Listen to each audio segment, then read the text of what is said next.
विदेशी धरती पर भारत के अपमान को लेकर इन दिनों नई बहस छिड़ी हुई है।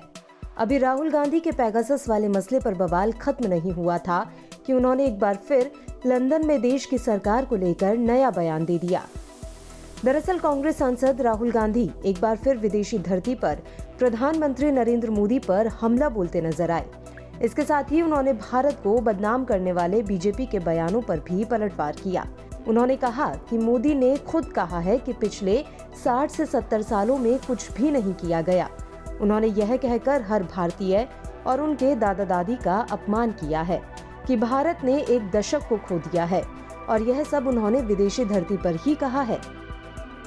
दरअसल राहुल गांधी लंदन में इंडियन जर्नलिस्ट एसोसिएशन के कार्यक्रम में बीजेपी के उन आरोपों का पलटवार कर रही हैं जिसमें उन पर भारत को बदनाम करने का आरोप लगाया गया। इतना ही नहीं, इस दौरान उन्होंने अपनी भारत जोड़ो यात्रा की तुलना 3 दशक पुरानी बीजेपी की रथ यात्रा से की। उन्होंने कहा कि बीजेपी की भी रथ यात्रा थी, एक अंतर है, उस यात्रा का केंद्र एक रथ था जो राजा का प्रतीक है। हमारा रथ लोगों को जुटा रहा था और गले लगा रहा था।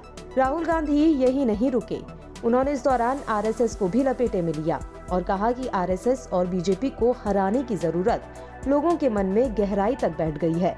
भारत जोड़ो यात्रा में बहुत अंडरकरंट था। आरएसएस और बीजेपी ने उन संस्थानों को अपने कब्जे में ले लिया है जिन्हें तटस्थ रहना चाहिए था।